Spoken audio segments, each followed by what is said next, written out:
Take 57. Oh, this one. That was a bit of a better clap. And now, right. Paul, hello. Hello. Paul, I'll do a bio for you and send that to you in a bit. Yeah. You're a veteran of the club. I'm sure you don't mind me saying that. No, true. You've worked for British Rowing in the past. Yeah. You've done absolutely tons of rowing, tons of coaching. This is your bio, but I need to do this properly. So let's start off. Right back at the start, what got you into rowing? When did you come to rowing, first of all? I came to rowing late. I was 28 when I first sat in a rowing boat. My dad been a member of Vesta Rowing Club, and I'd been dragged down here for many years to help out with the Sculler's Head. And so from the age of 12, I was introduced to Vesta, but I didn't actually join as a member until I was 28. So if you wanted to look at it that way, I've been around Vesta for 45 years. That way. But I went to university late in life and wanted to stay fit, and a gym membership was £30 or £45 a year. To be a member of Vesta Rowing Club for a whole year was £100. It was a real no-brainer. And I came down, started to row, got introduced to rowing. There were no novices at Vesta at the time. You just basically turned up and they put you in boats. Straight into the just, top eight? Just straight into whatever boat they could do. And I got my first ergo sessions were with a guy called Dave White, who's a member here, and Dave Clinton, two complete absolute nutters, lightweights. And that was my first introductions to Vesta in the old ergo room. There was no gym, there was no weights gym when I first came here. The weights was in the men's changing room. And that was it. And we had a very nice Sims wooden 8, which was commonly known to as the wardrobe, because it was very nice mahogany coloured 8 that we all learned to row in with wooden blades and all the rest of it. And that's how I got involved. I was never any good as a rower. I won a few sort of domestic regattas and all the rest of it. But never went to Henley or did any of that, but just really enjoyed the company, the camaraderie, the friendships. And there are people that I have seen arrive at Vesta, get married at Vesta, have a family with Vesta, the whole lot. And it's been great to be a part of it. That's one of the real beautiful things of this club. It's a community. It's not just a rowing club. It's so much more. It is a community, and I can honestly say I've been to other clubs.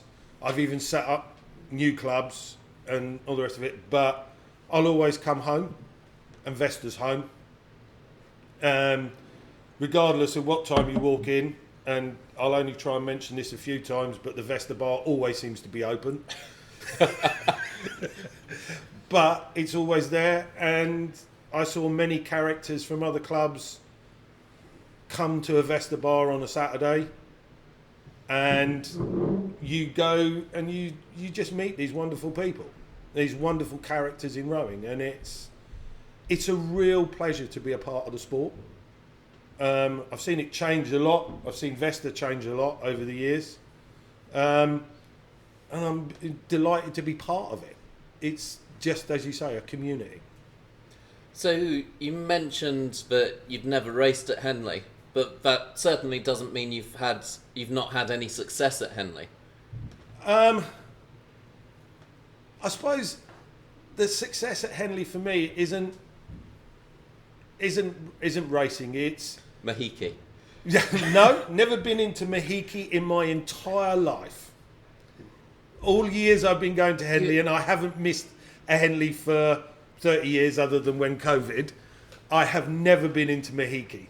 Oh, we're going to have to sort that one out. you're not, no chance at all. I cannot see the attraction for queuing up outside with a load of drunken people on the tow bar.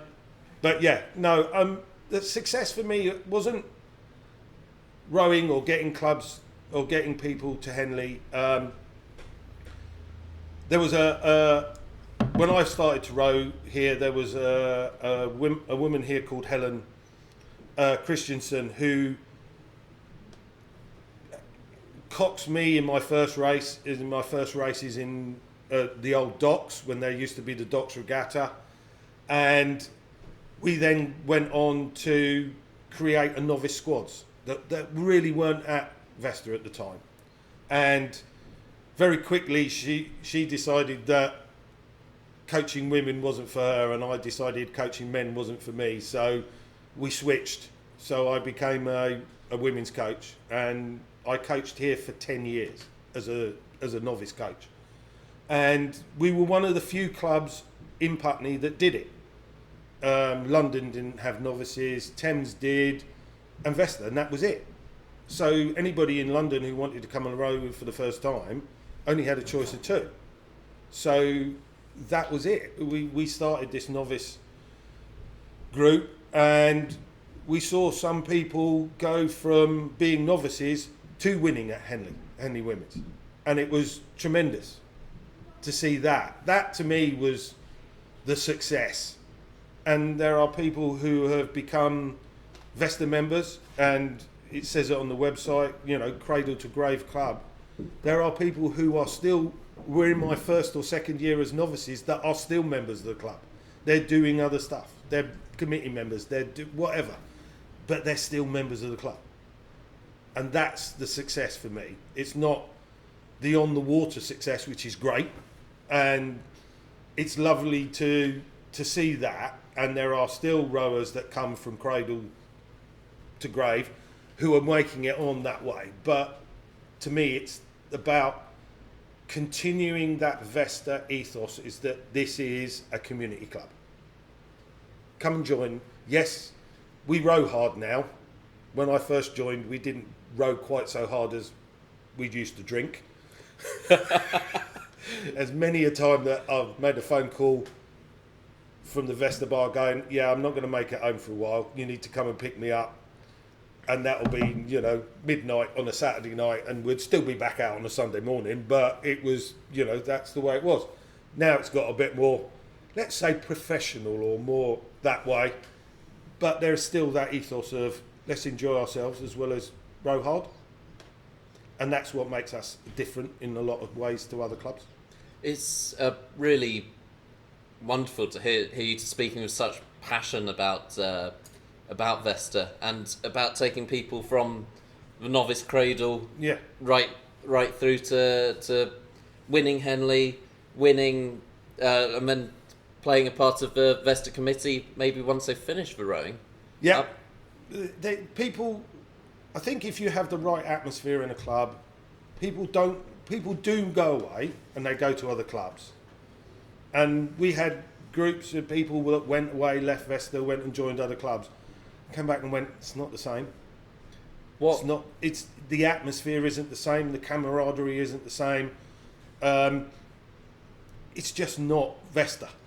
Now, if I went to another club and they turn around and they'd probably say exactly the same thing, somebody who's moved away from their club and then moved back.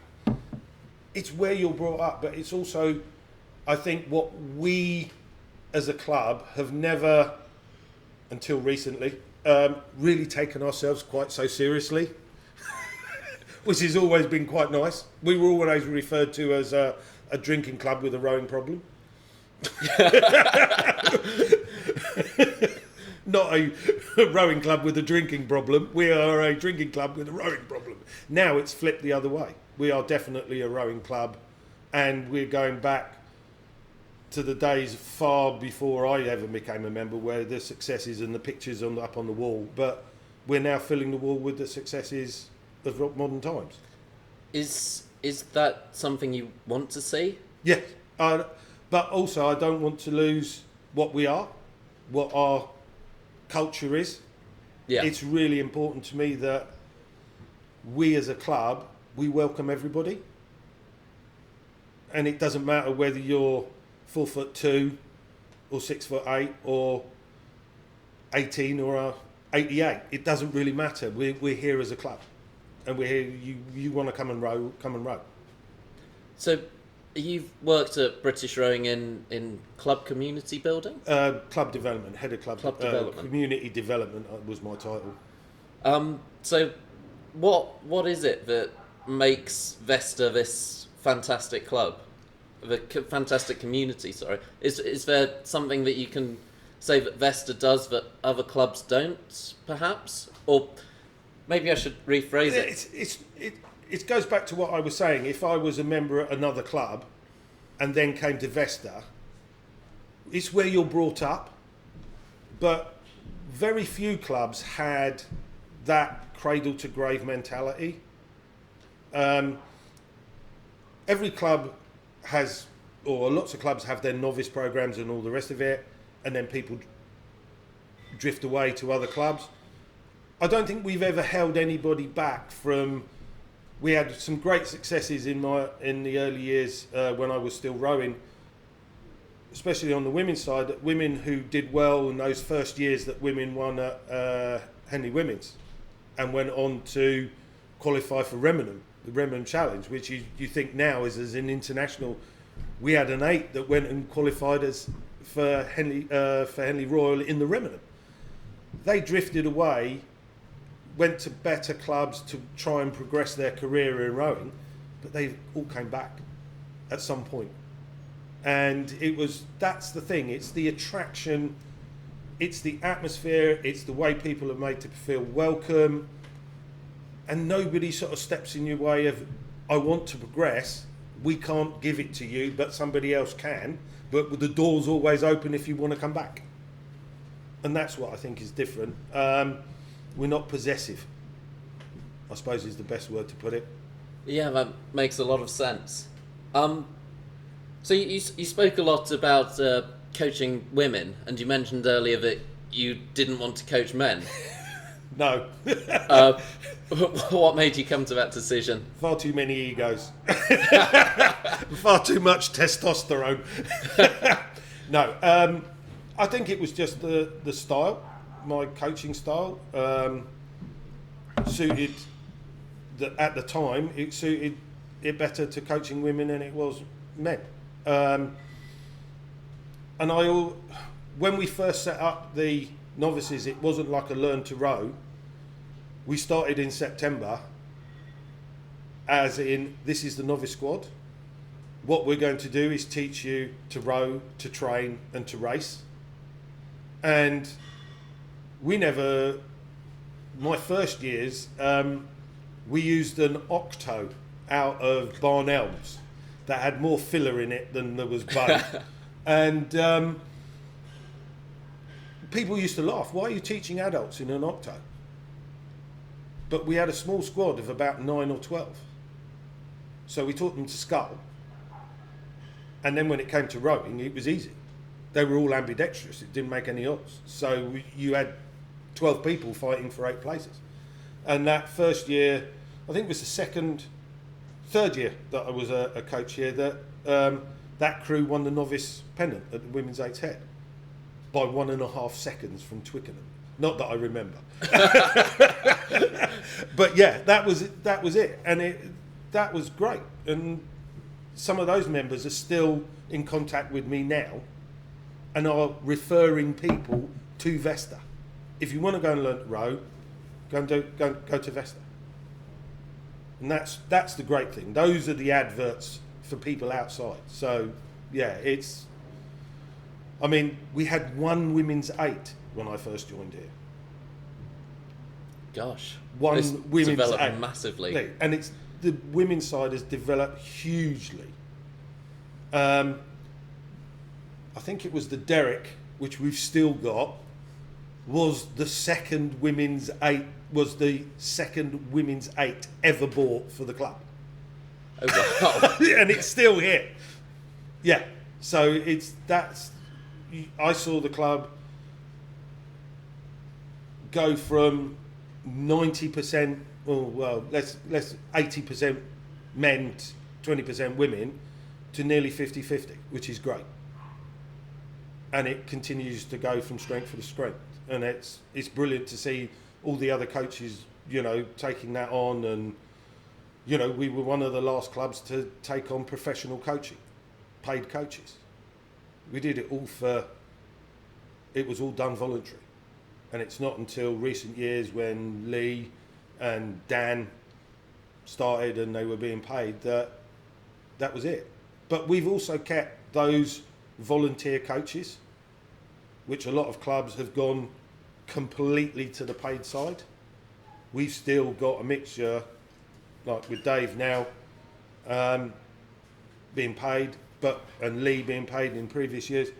We've still got those volunteer coaches, and that's important because you can't pay everybody unless you're going to up the fees by another 50%, which I'm sure Paul Baldwin would love. I'm sure he would. But that's the only way you can do it. And a mixture of paid coaching and volunteer coaching I think is the way to go through for most clubs. So you talk with a passion about women in sport and in rowing. Is there more work to be done to bring proper equality into rowing? Yeah, I think so. I think Henley Royal is taking a step forward, especially bringing in junior women's eights and the junior women's quad sculls. I think having women at the Wargrave, which is a great step forward. Forgive me if there is one, but I think a probably equivalent of the Y-fold as well for women. I think would be the next step probably.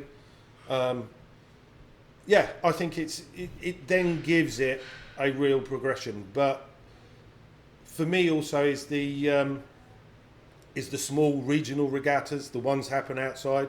I mean those first years when I was coaching novices, we didn't travel anywhere because there were 5 events that we did outside our front door. We either went up to Chiswick or Hammersmith or did Putney Town, all outside the front door. We didn't have to put anything on a trailer.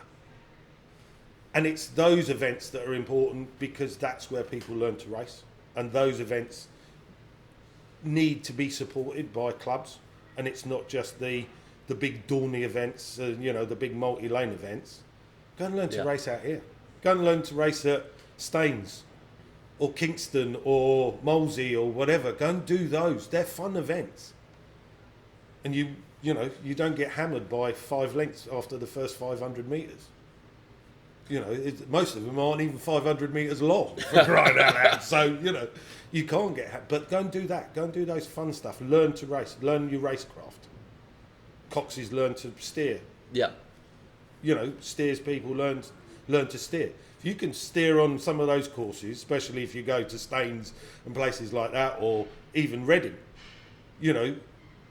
you can steer anything. The booms aren't. Yeah. You won't worry about a boom. If you can steer those courses, you can steer a Henley course. So go and learn your racecraft at those small events. And as clubs, we need to support those small events. That makes a lot of sense.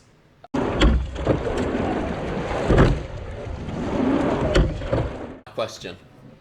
So as you know, my channel and my videos, especially a video of me capsizing, gets circulated about junior rowers, uni rowers. Uni rowers love your capsize. Lots of novices. As an experienced coach, do you have any advice for people getting into rowing and into sport?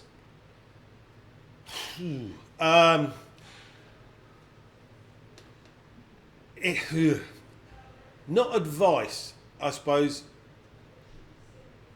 Being sort of a warning isn't the right word, but I can't think of a better one. Rowing is one of those sports that creep up on you. So you start off with novices and you do your nice Wednesday night and a Saturday, and then it slowly creeps into a Sunday as well, and then you do a Monday ergo, and you're still down on Wednesday, and then it's Tuesday we go and do something else, and it's one of those sports that creeps up on you, and it can then become all-consuming. And I'm not probably painting a really good picture of rowing, but it's the people that you're doing it with that makes it, and you end up really finding out who your non-rowing friends are, and the first question that goes into your head is when somebody says, I'm getting married, when? Is when your best mate turns around to you and goes, I'm getting married, and you go, when are you getting married? And he goes, first week in July, and you go, no. But just enjoy it. Enjoy it for what it is. And I mean, I've seen Vesta now, and especially with the development of the club squad. Vesta was always, there's your novices, there you go through your senior, you retire, and then there was sort of nowhere else to go. And with the development and the way that the committee looking at the club squad, so once you've finished and you don't want to train or continue doing Dave's training program, because I can see it breaking.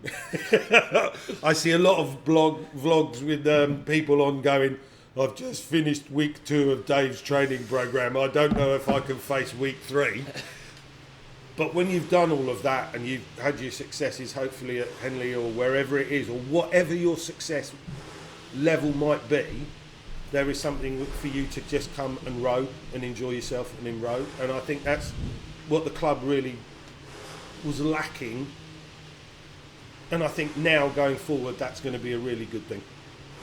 It's going to retain an awful lot more people, give them the ability to continue being with their mates.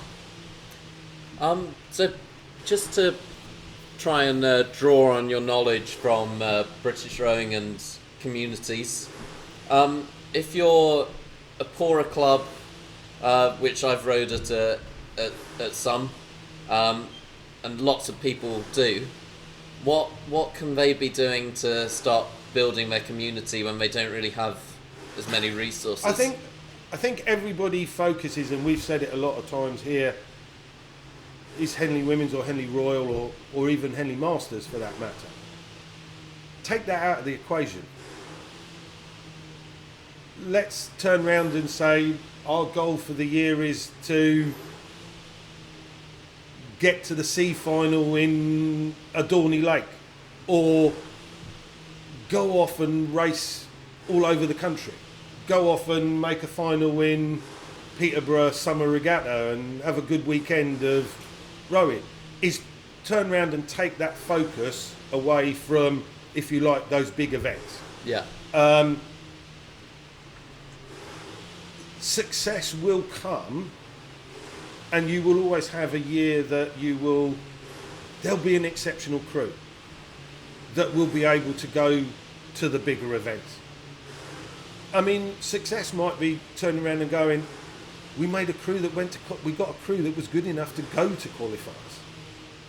Not qualify, good enough to actually go. Yeah. Or be reasonably competitive. But it's not the be all and end all. There's so much more in rowing. There's so many different things as well you can do as a club. I mean, we're surrounded by loads of fine boats here. But if your club isn't set up on a piece of water that can accommodate fine boats, look at different boats. There's lots of events for stable boats, for stable quads, stable cox quads. We ran an event years ago in Marlow and Molesey with the old committee boat kind of system. We had 6 boats, people raced side by side. It was a round robin event. People raced 6 times within an hour and a half. Over 250 metres, and we called it Splash and Dash, and that's what it was. And it was developed by a guy, one of my colleagues up in the northeast, and it's a massive series. So don't always focus on the Henleys and all the rest of it, what suits your club, and then let it build from there. But also, be friendly. Somebody sticks their head through a door, or somebody sends you an email, answer them. Nothing worse than somebody sending you an email saying, I want to join, how do I join your club, I'm really interested, and they don't get an answer for a week. Yeah.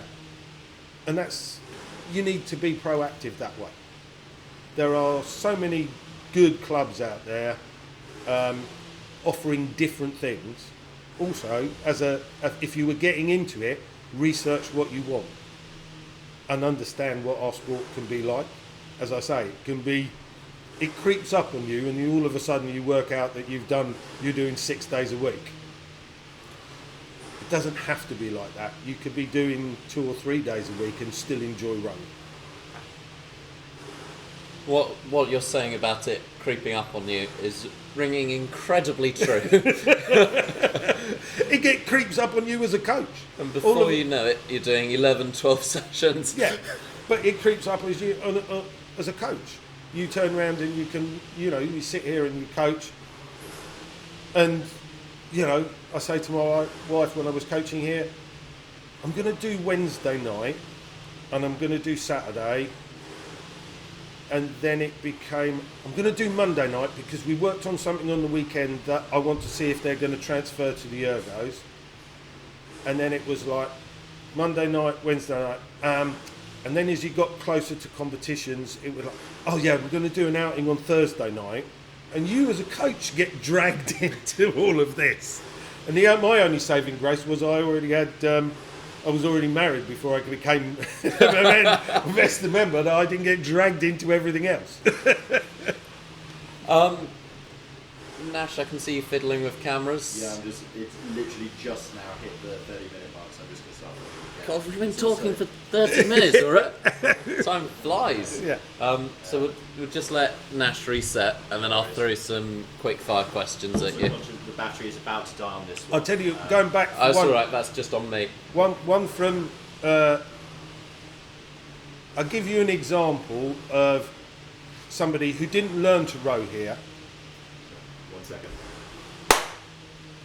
You've been wanting to do that. Somebody who didn't learn to row here, learned to row at university, but had their success here, and is now the chairman of the Vesta committee. And that's Jane Osborne.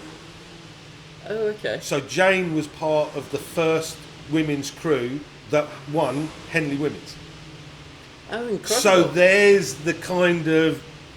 She learnt to row at Wadham College. Came to Vesta afterwards. Was here in the Noel Casey and Pete Williams era. And she won at Henley. She was the first.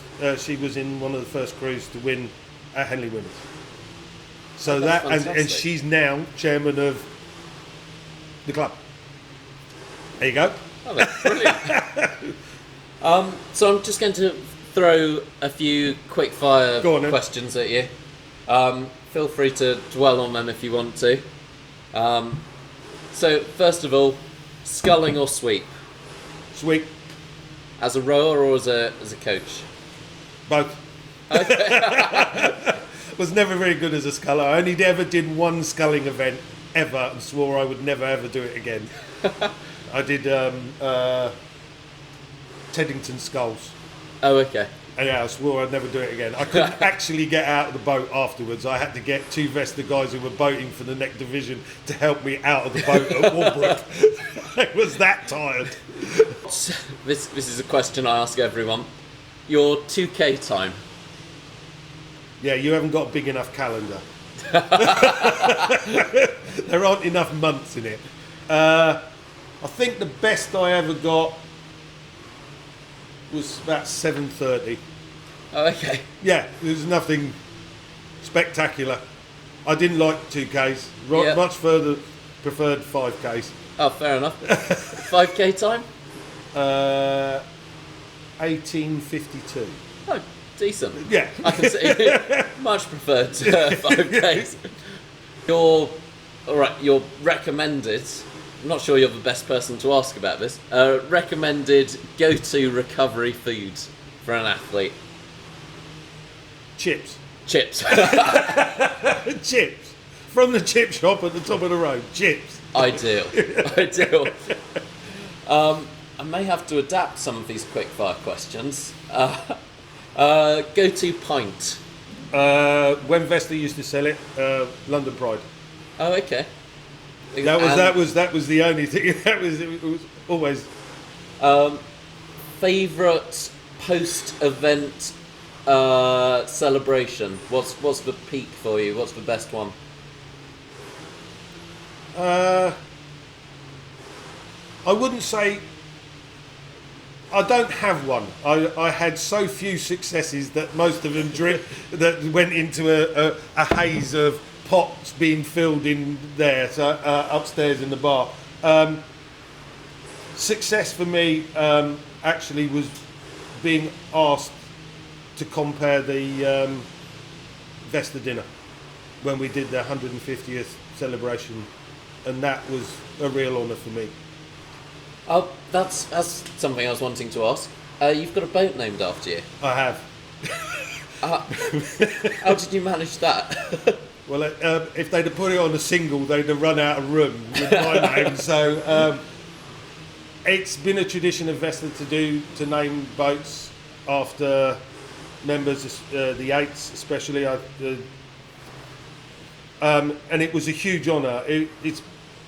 I've been bestowed many honours by this club in the sense I'm a vice president. I was one of the first cohort to receive a white cap, and they felt fit to give me a boat as well, which I was truly honoured to have. And I have a picture at home with me pouring the champagne over the boat, but my dad's Vesta white cap, because before they became volunteer caps, as a normal Vesta member, you had a white cap, is hanging off the bow ball of the boat. So Oh, it's wow. It was a real honour for me to have that. I'm just now waiting for them. Paul, we've given you all of these honours. Now will you just go away and leave us alone? Oh, well, Paul, it's been an absolute Excellent. pleasure to speak to you. Loads of Max, thank fantastic you. stories about Vesta. Yeah, there are many. There are some that we could never put on this video. Or not for at least another 50 years. But thank you very much. It's been a pleasure.